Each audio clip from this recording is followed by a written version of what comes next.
कलयुग के प्रारंभ में पवित्र तीर्थ स्थल नैमिषारण्य में 88,000 ऋषि एकत्र हुए। उन ऋषियों ने सर्वश्रेष्ठ मुनि श्री सुत जी से पूछा, हे भगवान, कलयुग में मनुष्य में छल कपट और ईर्ष्या द्वेष के बढ़ जाने से तेजी से अशांति फैल रही है। मनुष्य धर्म कर्म को भूलकर असहायों पर अत्याचार करने और धर्म विरुद्ध आचरण करने में लिप्त है, जिससे वह पापों के बोझ से दबता जा रहा है। ऐसी दशा में मनुष्य इन विकारों से बचते हुए सुख शांति से जीवन व्यतीत कर अंत में मोक्ष को कैसे प्राप्त करे? हे भगवान, मनुष्य के कल्याण के लिए ऐसा कोई उपाय बताइए जिससे मनुष्य को पुण्य मिले तथा उसकी सभी मनोकामनाएं पूरी हो सके। शास्त्रों के सर्वश्रेष्ठ विद्वान श्री सुत जी ने कहा, हे ऋषियों, आपने जगत के कल्याण की बात पूछी है। अब मैं उस श्रेष्ठ व्रत को कहूंगा जिसके प्रभाव से सभी प्राणी जीवन में सुख संपत्ति और समृद्धि पाते हैं, उनकी सारी इच्छाएं पूरी होती हैं। इस व्रत के विषय में एक बार देवर्षि नारद जी के पूछने पर श्री विष्णु भगवान ने उनसे जो कथा कही थी, उसी कथा को मैं कहता हूँ। आप सभी ध्यान पूर्वक सुने।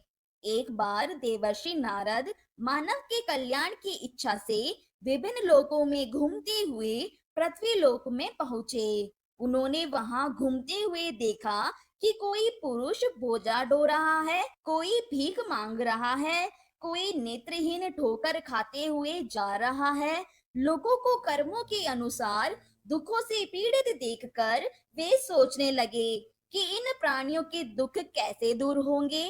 बहुत सोचने पर भी जब उन्हें कोई उपाय न सूझा तो वे विष्णु लोक की ओर चल दिए। नारद जी को देखकर श्री विष्णु भगवान ने मुस्कुराते हुए उनके आने का कारण पूछा।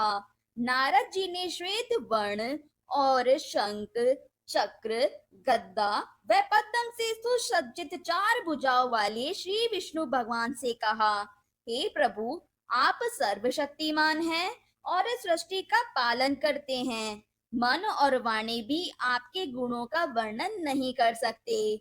आपका न कोई आदि, न मध्य और न ही अंत है। आप सृष्टि के कण कण में विद्यमान हैं और अपने भक्तों के मनोरथ पूरे करने वाले हैं। मैं आपको नमस्कार करता हूँ। देवर्षि नारद जी की बातें सुनकर श्री विष्णु भगवान मुस्कुराते हुए बोले, हे मुनि श्रेष्ठ, निसंकोच अपने आने का कारण बताइए। नारद जी ने कहा, हे प्रभु, पृथ्वी लोक में मानव अपने अपने कर्मों के अनुसार अनेक प्रकार के दुखों से पीड़ित हो रहे हैं। हे तीनों लोकों के स्वामी, मुझ पर कृपा करते हुए उनका दुख दूर करने का उपाय बताइए। इस पर श्री विष्णु भगवान बोले, हे नारद, अब मैं ऐसा व्रत बता रहा हूँ जिसे करने पर विश्व के सभी स्त्री पुरुषों को पापों से मुक्ति मिलेगी, उनकी निर्धनता दूर होगी और वे सुख संपत्ति के साथ आनंद पूर्वक जीवन यापन करेंगे। सारे प्राणियों के कष्टों को नष्ट करने वाला व्रत है श्री सत्यनारायण भगवान का व्रत। सारे प्राणियों के कष्टों को नष्ट करने वाला व्रत है श्री सत्यनारायण भगवान का व्रत। श्री सत्यनारायण भगवान के व्रत का पूर्णिमा और संक्रांति के दिन विशेष महत्व है। वैसे किसी भी दिन स्वच्छ होकर सायकाल में कोई भी मनुष्य श्री सत्यनारायण भगवान की पूजा करे और श्रद्धा पूर्वक प्रसाद और चरणामृत ग्रहण करे तो परिवार सहित उसका कल्याण होगा, उसकी सारी मनोकामनाएं पूरी होगी और उसके घर में धन धान्य की कोई कमी नहीं रहेगी। कलयुग में मनुष्य के मोक्ष का यही एकमात्र सरल व उत्तम उपाय है। श्री सुत जी ने कहा, हे ऋषि मुनियों, अब मैं आपको उस निर्धन ब्राह्मण की कथा सुना रहा हूँ जिसने श्री सत्यनारायण भगवान का सबसे पहले व्रत किया। इस व्रत को करने से उसके सभी कष्ट दूर हो गए थे। आप सभी उसकी कथा ध्यान पूर्वक सुनो। प्राचीन काल में काशी नगरी में शतानंद नामक एक निर्धन ब्राह्मण रहता था। भिक्षा मांगकर वह अपना जीवन यापन कर रहा था। भिक्षा नहीं मिलने पर उसे भूखे पेट ही सोना पड़ता था। उसकी ऐसी दशा देखकर श्री सत्यनारायण भगवान एक दिन उस ब्राह्मण के समीप एक वृद्ध व्यक्ति के रूप में पहुंचे। उन्होंने उस ब्राह्मण से पूछा, हे विप्र, तुम इस प्रकार कष्ट सहते हुए कैसे जीवन यापन कर रहे हो? यह सुनकर ब्राह्मण बोला, हे मित्र, मैं बहुत गरीब ब्राह्मण हूँ। आय का कोई साधन न होने से भिक्षा मांगकर किसी प्रकार अपना जीवन यापन कर रहा हूँ। यदि आप मेरी निर्धनता को दूर करने का कोई उपाय जानते हो तो कृपया करके बताइए। तब वृद्ध व्यक्ति ने कहा, हे मित्र, श्री सत्यनारायण भगवान की पूजा करने, उनका व्रत करने, व्रत कथा सुनने और प्रसाद ग्रहण करने से तुम्हारी गरीबी अवश्य ही दूर होगी और तुम्हारी सारी मनोकामनाएं पूरी होगी। ब्राह्मण को व्रत का विधि विधान बताकर वृद्ध व्यक्ति रूपी श्री सत्यनारायण भगवान वहां से चले गए। निधन ब्राह्मण ने वृद्ध व्यक्ति द्वारा बताए गए व्रत को करने का निश्चय किया। प्रातःकाल उठकर श्री सत्यनारायण भगवान का व्रत रखने का निश्चय कर वह ब्राह्मण भिक्षा मांगने के लिए गया। उस दिन उसे भिक्षा में बहुत धन मिला। घर लौटकर उसने अपने आसपास के लोगों के साथ श्री सत्यनारायण भगवान की पूजा की और उन्हें व्रत कथा सुनाई। फिर सभी को प्रसाद देकर स्वयं भी ग्रहण किया। कुछ ही दिनों में उस ब्राह्मण की गरीबी दूर हो गई। उसके घर में धन धान्य की वर्षा होने लगी। अब वह ब्राह्मण हर माह श्री सत्यनारायण भगवान का व्रत करने लगा। हे श्रेष्ठ मुनियों, श्री सत्यनारायण भगवान का व्रत और पूजा करने से उस निर्धन ब्राह्मण के सभी कष्ट दूर हो गए। उस ब्राह्मण से श्री सत्यनारायण भगवान की व्रत कथा सुनकर अन्य व्यक्ति भी उनका व्रत करते हुए पूजा करने लगे। अब मैं आपको उन व्यक्तियों की भी कथा सुनाता हूँ जिनके कष्ट यह व्रत करने से दूर हुए। धन संपदा से संपन्न उस ब्राह्मण ने जब अगले माह श्री सत्यनारायण भगवान का व्रत किया तो उसमें बहुत से बंधु बांधव और मित्र सम्मिलित हुए। उसी समय एक वृद्ध लकड़हारा वहां से गुजरा। बहुत तेज प्यास लगने के कारण वह जल पीने की इच्छा से लकड़ियों के गट्टर को जमीन पर रखकर घर के आंगन में गया। वहां ब्राह्मण को व्रत करते देखकर उसने ब्राह्मण से पूछा, आप किसकी पूजा कर रहे हैं? इस व्रत को करने से क्या लाभ होता है? कृपया करके मुझे बताइए।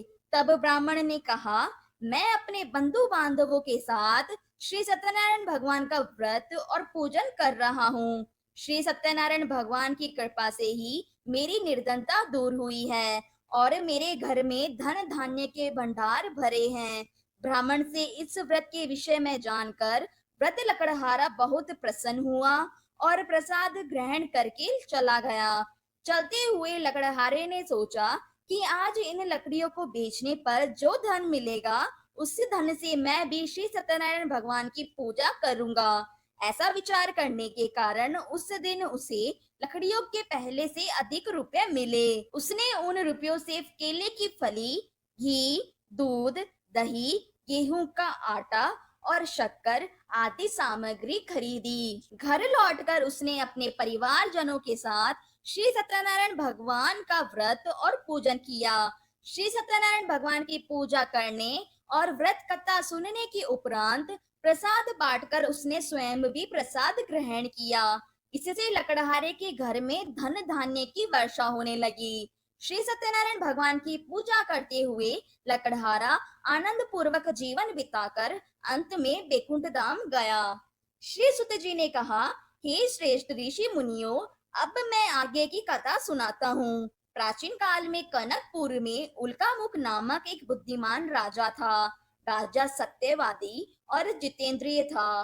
वह प्रतिदिन मंदिर जाकर श्री सत्यनारायण भगवान की पूजा करता और निर्धनों को अन्न, वस्त्र आदि देकर उनके कष्ट दूर करता था। उसकी पत्नी सुभद्रा बहुत सुशील व सती साध्वी थी। वह दोनों हर माह श्री सत्यनारायण भगवान का व्रत करते थे।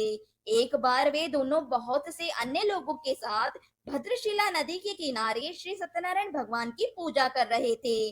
तभी वहां एक बड़ी नौका आकर रुकी। उस नौका में एक व्यापारी काफी धन कमाकर अपने नगर को लौट रहा था। नौका से उतरकर वह व्यापारी राजा के समीप पहुंचा।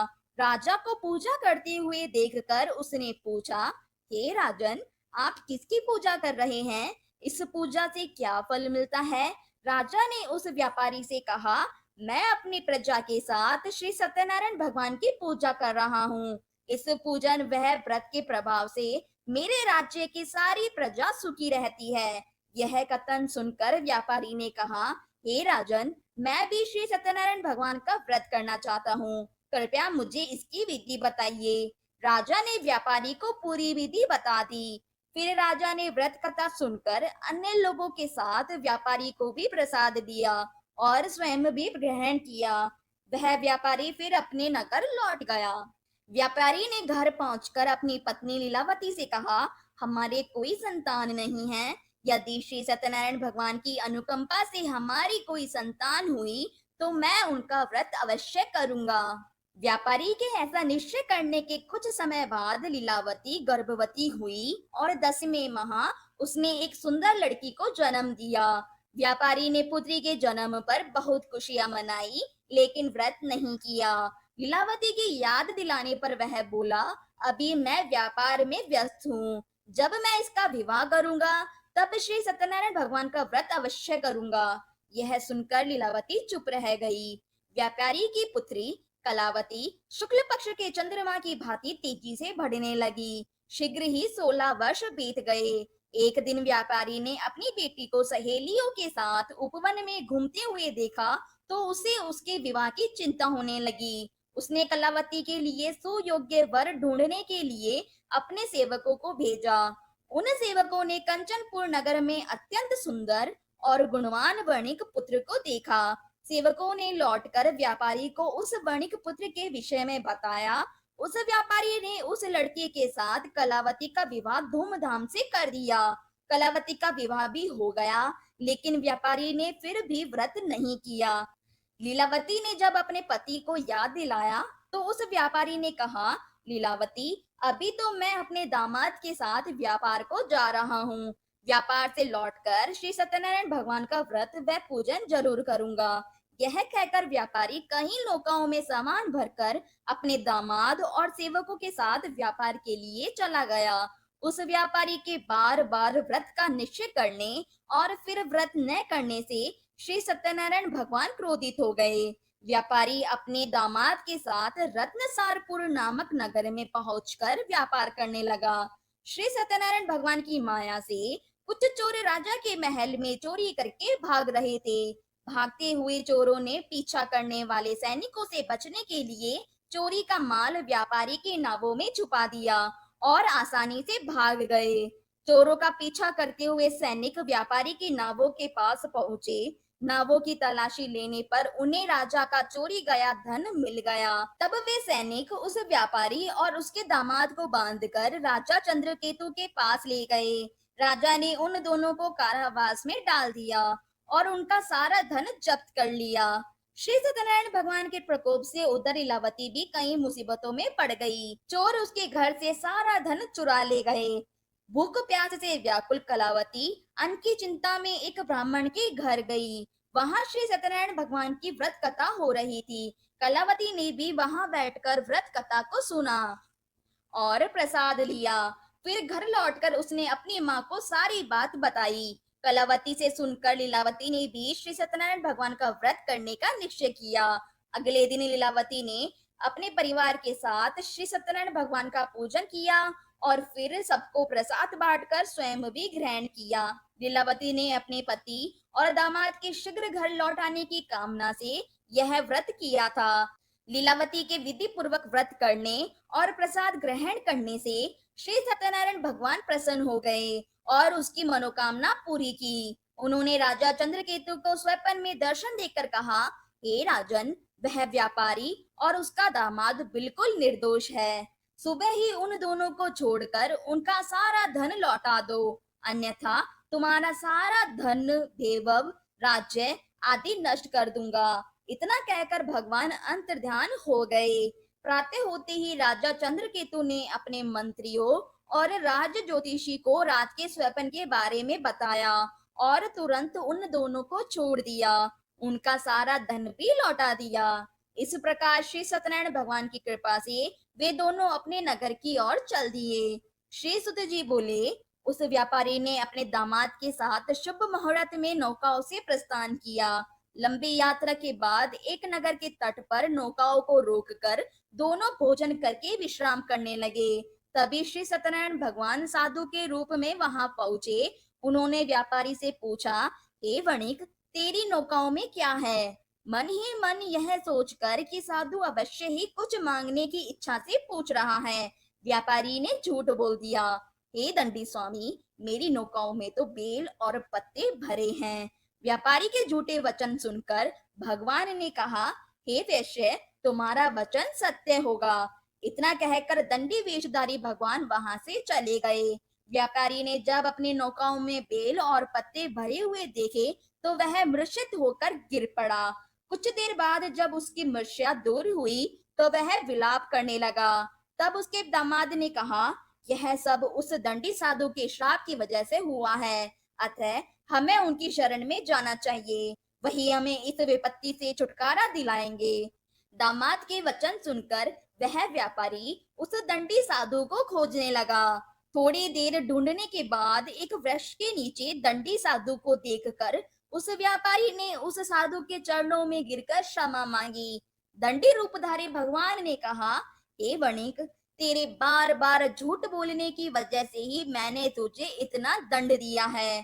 तूने बार बार श्री सत्यनारायण भगवान अर्थात मेरी पूजा करने का प्रण किया, लेकिन कभी पूजा नहीं की। तब व्यापारी ने हाथ जोड़कर कहा, हे भगवान, आप तो दीन दुखियों के कष्ट दूर करने वाले हैं, मेरी इस गलती को क्षमा करें। आपके रूप को तो ब्रह्मा आदि भी नहीं जान पाते, फिर भला मैं अज्ञानी कैसे समझ सकता हूँ। अब मैं सदैव श्री सत्यनारायण भगवान का व्रत व पूजन किया करूंगा, आप मुझ पर कृपा करें। व्यापारी की क्षमा याचना सुनकर भगवान ने उसे क्षमा कर दिया। तभी व्यापारी की नौकाओं में भरे हुए बेल और पत्ते पुण्य धन धान्य में परिवर्तित हो गए। व्यापारी ने अपने दामाद के साथ अगले दिन श्री सत्यनारायण भगवान का व्रत और पूजन किया। फिर व्यापारी अपने नगर की ओर चल दिया। अपने नगर में पहुंचकर व्यापारी ने एक सेवक को अपने घर भेजा। सेवक ने घर पहुंचकर लीलावती को व्यापारी के पहुंचने की सूचना दी। कलावती और लीलावती श्री सत्यनारायण भगवान का पूजन कर रही थी। पति और दामाद के लौट आने का समाचार सुनकर लीलावती ने पूजा पूरी करके प्रसाद ग्रहण किया और अपनी बेटी से कहा, बेटी, मैं अपने पति के दर्शन को जा रही हूँ, तू घर का काम पूरा करके आ जाना। यह कहकर लीलावती चली गई। पति से मिलने की खुशी में कलावती प्रसाद ग्रहण किए बिना ही घर से निकलकर नदी किनारे पहुंच गई। उसके प्रसाद ग्रहण न करने पर भगवान क्रोधित हो गए। उन्होंने व्यापारी की नौकाओं को उसके दामाद सहित नदी में डुबो दिया। अपने पति को वहां न पाकर कलावती जोर जोर से रोने लगी। तब व्यापारी ने कहा, पुत्री, अवश्य ही तुझसे कोई भूल हुई है जिससे भगवान ने तुझे यह दंड दिया है। तब व्यापारी ने भगवान से प्रार्थना की, हे भगवान, मेरे परिवार के किसी सदस्य से कोई भूल हुई हो तो उसे क्षमा कर देना। तभी आकाशवाणी हुई, हे वणिक, तेरी पुत्री मेरा प्रसाद छोड़कर चली आई है। उसकी इस भूल के कारण ही नावों के साथ साथ तुम्हारा दामाद भी नदी में डूब गया है। यदि अभी तेरी पुत्री प्रसाद ग्रहण करके वापस आए तो ही उसे पति के दर्शन होंगे। डूबी हुई नौकाएं भी जल के ऊपर आ जाएगी। यह सुनकर कलावती वापस गई और श्रद्धा पूर्वक प्रसाद ग्रहण करके वापस आई। कलावती के प्रसाद ग्रहण करके लौटते ही नौकाएं जल के ऊपर आ गई। व्यापारी का दामाद भी सुरक्षित नदी से बाहर आ गया। घर लौटकर व्यापारी ने अपने परिवार और बंधु बांधवों के साथ श्री सत्यनारायण भगवान की पूजा की और सबको प्रसाद बांटकर स्वयं भी ग्रहण किया। भगवान का विधिवत पूजन करने से उस व्यापारी का घर धन धान्य से भरपूर हो गया। उसकी सारी मनोकामनाएं पूरी हुई और वह सुख पूर्वक जीवन यापन करता हुआ अंत में वैकुंठ धाम को चला गया। श्री सुत जी बोले, हे ऋषि मुनियों, मैं एक अन्य कथा भी सुनाता हूँ। कौशलपुर नगर में तुंग ध्वज नाम का एक राजा था। उसकी प्रजा सुखपूर्वक रह रही थी। लेकिन एक बार उसने भी श्री सत्यनारायण भगवान का प्रसाद ग्रहण नहीं किया, जिससे उसे बहुत दुख झेलने पड़े। एक दिन राजा तुंगध्वज जंगल में हिंसक जानवरों का शिकार करने गया था। शिकार के पीछे तेजी से घोड़ा दौड़ाते हुए वह अपने सैनिकों से अलग हो गया। शिकार की दौड़ धूप से वह बहुत थक गया था। कुछ देर विश्राम करने के लिए वह एक बड़े वृक्ष के नीचे बैठ गया। समय भी कुछ ग्वाले श्री सत्यनारायण भगवान का पूजन कर रहे थे। राजा उनके पास से गुजरा, लेकिन उसने भगवान को नमस्कार नहीं किया। ग्वालों ने पूजा करके राजा को प्रसाद दिया, तो उसने उनको छोटे लोग समझकर वह प्रसाद ग्रहण नहीं किया और घोड़े पर सवार होकर अपने नगर को चला गया। महल के पास पहुंचते ही राजा बुरी तरह चौंक गया। महल में आग लग गई थी। जल्द ही पूरा महल जलकर राख हो गया और उसकी पत्नी, पुत्र, पुत्री आदि भी जल गए। तब राज ज्योतिषी ने राजा से कहा, महाराज, आपसे अवश्य ही कोई भूल हुई है। अगर आप उस भूल का प्रायश्चित कर लेंगे तो सब कुछ पहले की ही तरह ठीक हो जाएगा। राजा को तुरंत अपनी भूल ध्यान आ गई। फिर मंदिर जाकर राजा ने श्री सत्यनारायण भगवान से क्षमा मांगी और उनकी पूजा की। पूजा के बाद प्रसाद ग्रहण करने पर भगवान की कृपा से राजा का महल पहले की तरह हो गया। महल में रानी, पुत्र, पुत्री आदि भी सकुशल मिल गए। फिर राजा दीर्घ काल तक श्री सत्यनारायण भगवान की पूजा करता रहा। जीवन के सभी सुखों को भोग कर अंत में राजा तुंगध्वज बैकुंठ धाम को गया। इस प्रकार जो व्यक्ति श्री सत्यनारायण भगवान का व्रत और पूजन करता है, उसके सारे दुख व चिंताएं दूर हो जाते हैं। उसके घर में धन धान्य के भंडार भरे रहते हैं और उसकी सारी मनोकामनाएं पूरी होती है। अंत में मनुष्य सीधे बैकुंठ धाम को जाता है। श्री सुत जी ने कुछ क्षण रुककर कहा, हे श्रेष्ठ मुनियों, पूर्व जन्म में जिन लोगों ने श्री सत्यनारायण भगवान का व्रत किया, उन्हें अगले जन्म में भी सुख मिले। वृद्ध शतानंद ब्राह्मण ने अगले जन्म में सुदामा के रूप में भगवान की पूजा करते हुए अंत में मोक्ष पाया और बैकुंठ धाम को चला गया। उस लगड़हारे ने अगले जन्म में शिवपुरी का राजा बनकर अंत में मोक्ष प्राप्त किया। उल्कामुख नामक राजा अगले जन्म में राजा दशरथ हुए और मोक्ष प्राप्त किया। उस व्यापारी ने मोर ध्वज के रूप में अगला जन्म लिया और अपने पुत्र को आरे से चीरकर भगवान की कृपा से मोक्ष पाया। राजा तुंगध्वज ने मन्नु के रूप में अगला जन्म लेकर भगवान की भक्ति और सत्कर्म करते हुए मोक्ष प्राप्त किया और बैकुंठ धाम को चले गए। हे श्रेष्ठ मुनियों, श्री सत्यनारायण भगवान का व्रत व पूजन करने से मनुष्य की सभी चिंताएं दूर होती है, उसकी सभी मनोकामनाएं पूरी होती है। घर में धन धान्य के भंडार सदा भरे रहते हैं और अंत में वह जन्म जन्मांतर के चक्र से मुक्त होकर मोक्ष को प्राप्त होता है। बोलो श्री सत्यनारायण भगवान की जय। दोस्तों, आशा करती हूँ आपको यह कथा अच्छी लगी होगी। इसी तरह कथाओं का श्रवण करने के लिए 12 महीने व्रत कथा चैनल को सब्सक्राइब कर लीजिएगा। धन्यवाद।